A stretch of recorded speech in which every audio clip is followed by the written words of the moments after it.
Teaching personal minimums is one of the best things you can do early on for your students.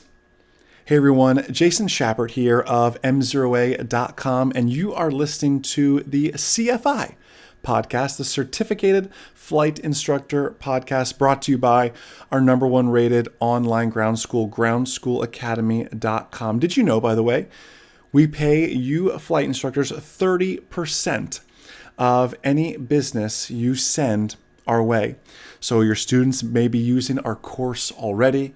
Maybe you could use a syllabus to help follow, to ramp up your Part 61 training. Maybe you want to turn your 141 training up a notch as well. Groundschoolacademy.com, our online ground school, can do just that.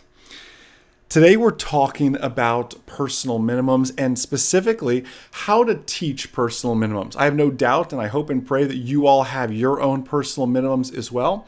But I want to share with you a little bit, and it was the topic of this week's video, how I teach personal minimums to students.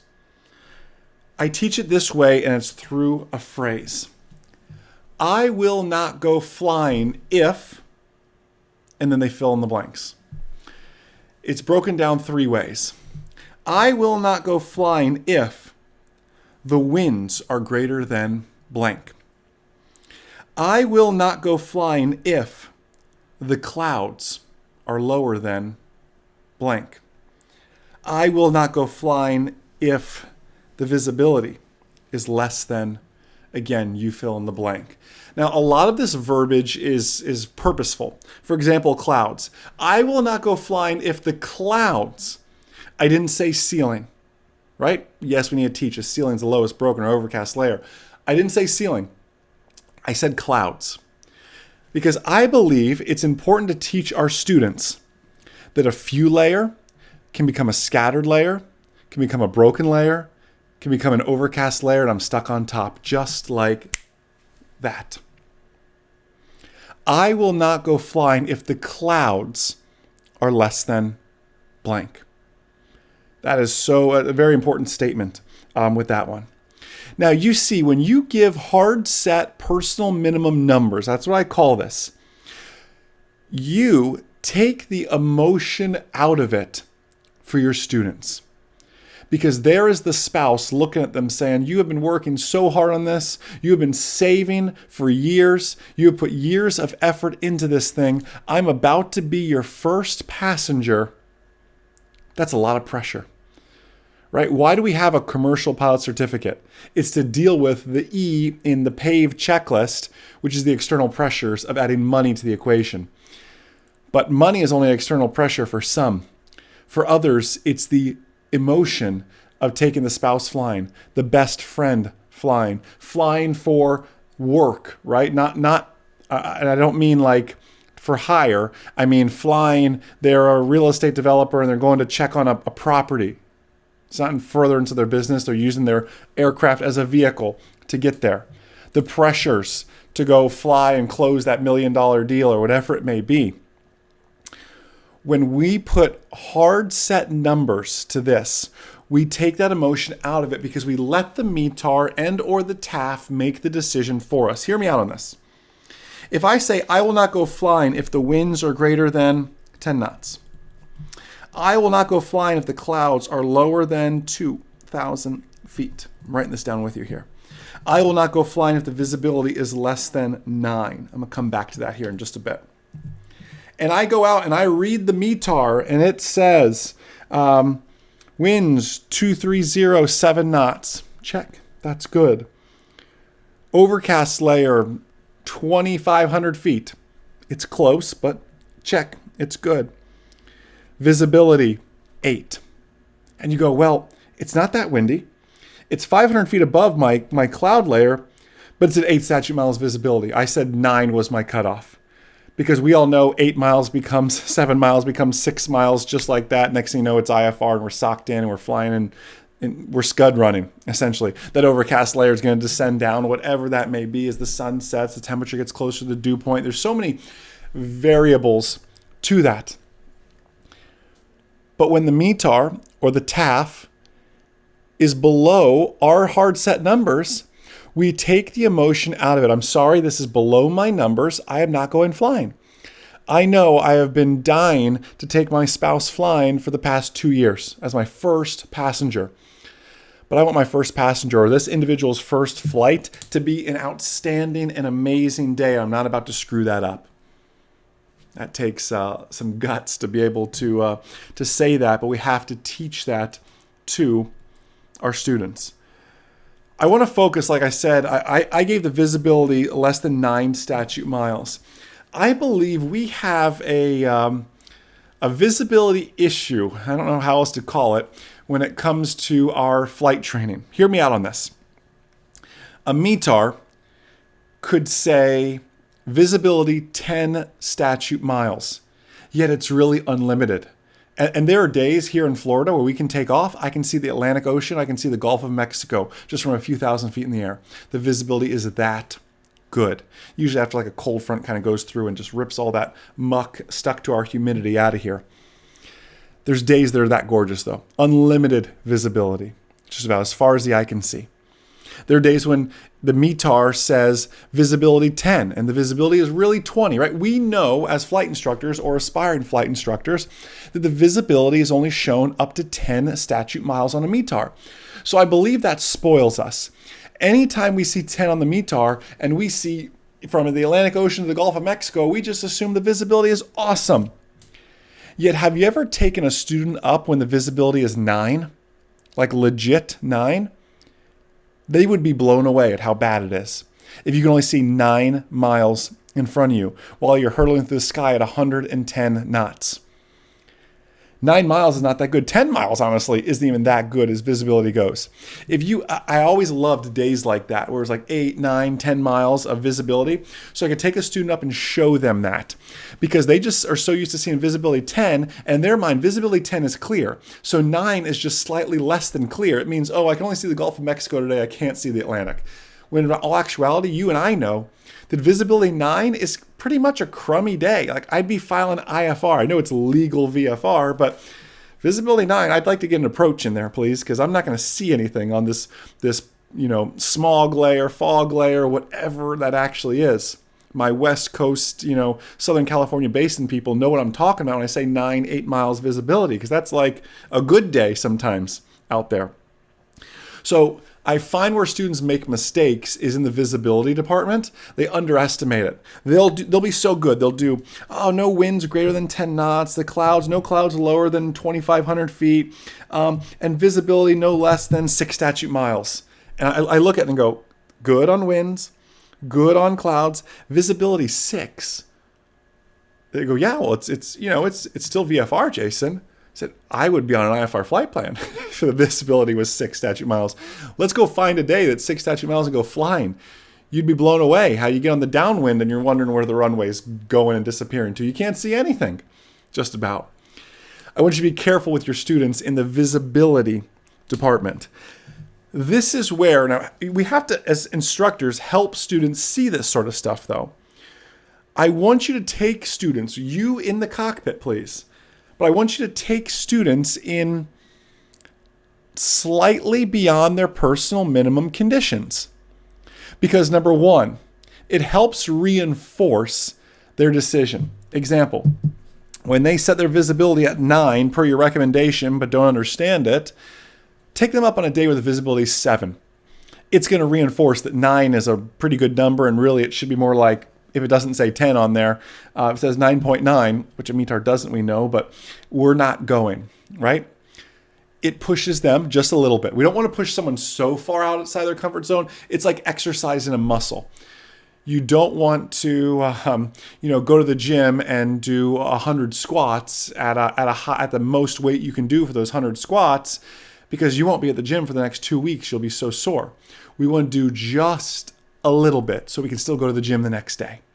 We want to push ourselves. I'm using that as an analogy. We want to push ourselves just a little bit further so we build up strength and not a ton of soreness, in our case, mental soreness. And eventually you can turn very quickly from the learning zone to the fear zone very quickly. There's a line between those, and it's going to be different for each student. You want to keep them in the learning zone and never push them into that fear zone. But push them just outside that comfort zone into that learning zone, but just beyond their actual personal minimums. It's going to help reinforce the personal minimums you set for them. Wind is another great way to do this. People get a little crazy. They can say, Jason, I put my wind at 15 knots. Let's go fly on a day that's 15 knots, please. You'll change those winds very quickly. If you want to add something to this, you could also do a crosswind. I will not go flying if the crosswind component is greater than 7 knots. You could do those sort of things too if you wanted to add something else in there. Now, these personal minimums change for better and for worse. Let's talk about for better. Meaning when can I lower these personal minimums? Well, I look at it as milestone based. And there's 2 big milestones for me. Adding more hours. Hey, when I get to 100 hours, I'm going to go from 10 knots of wind to 12 knots of wind. Awesome. That's a great milestone and goal.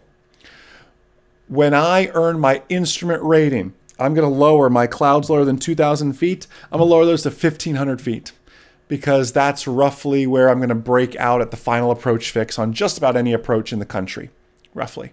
MSL, AGL, again, remember they're the same thing here in Florida, just about to us. So convert that to what it needs to be for you. But you get what I'm saying here, right? 1,500 feet AGL with that. That'll pretty much break you out just after any final approach fix in the country, which is a nice place to be breaking out as the workload really starts to increase.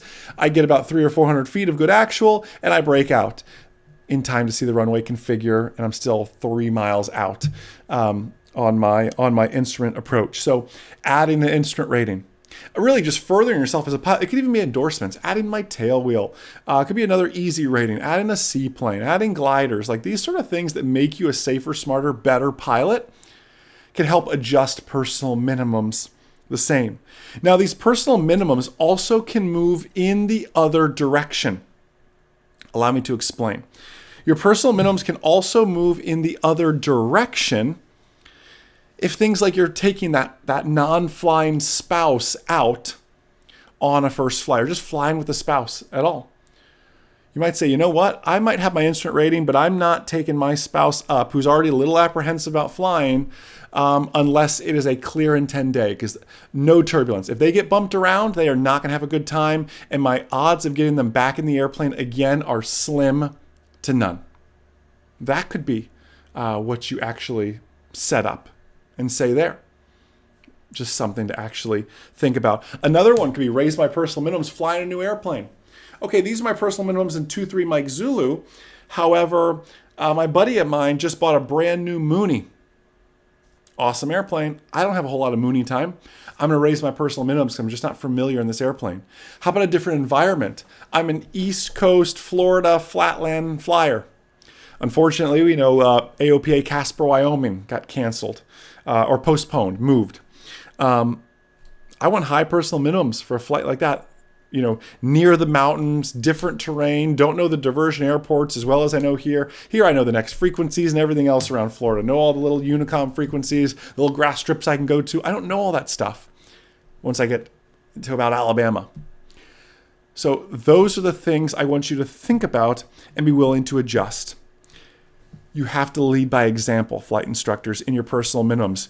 You cannot help a student set them and then violate and break yours. So I encourage you to have your own hard set personal minimum numbers, share them with your students, and help them set up their own as well. Again, I can't thank you enough. You are such a blessing to the aviation community. You are the rare breed of flight instructors who are out to better themselves, which in turn betters their students and just makes them safer and smarter while making yourself safer and smarter and just making aviation a better place to be. Hey, I hope you're joining us this year on our Aviation Mastery at Sea cruise. I know it is a very difficult time to be marketing a cruise. As we're recording this, we're in the midst of COVID-19. That's why if you're watching this, we are live. Well, we're not live, but we're recording this from the spare bedroom. And that will be the case until further notice. You'll see a lot of live streams and videos coming from Jason's spare bedroom. I know it's a tough time to be marketing a cruise, but you pilots are such a relentless bunch. We continue to book more and more cabins. It is just, it's unreal. We sold out the Diamond package a few weeks ago. It is just absolutely incredible. I'm hoping by October 26th, when our cruise launches out of Fort Lauderdale, this will be all well behind us. We can focus on the fun part, the Aviation Mastery Seminars. Aviationmastery.com if you wish to check that out and learn more. Thank you for being a blessing to myself, our team here, and this outstanding aviation community. Enjoy the rest of your day, and most importantly, remember, the good pilot is always learning. Have a great day, guys. We'll see ya. Take a 2-week free trial of our online ground school and see why Aviation Consumer Magazine named it the top online ground school on the market. The first thing you'll notice is that we never teach to the test. We teach real-world skills that are going to keep you and your loved ones safe when you fly. Now, it's because of this real-world teaching, you'll pass your knowledge test and your check ride with flying colors. With one membership, you get access to all our courses, plus weekly webinars with myself and this outstanding M0A.com team. It's really like an interactive TV show broadcast from our studio, where you get to interact with a team of CFIs. We also offer live support and email support to make sure you succeed. Now, one thing you'll notice is that M0A is like nothing else on the market. It is truly a flight training community geared towards making you a safer, smarter pilot, because a good pilot is always learning. It's much more than a slogan for us. It is truly a mission. So click below and take a 2-week, no strings attached trial of our top-rated private, instrument, commercial, and FOI courses. Once you join our flight training community, I promise you will never want to leave.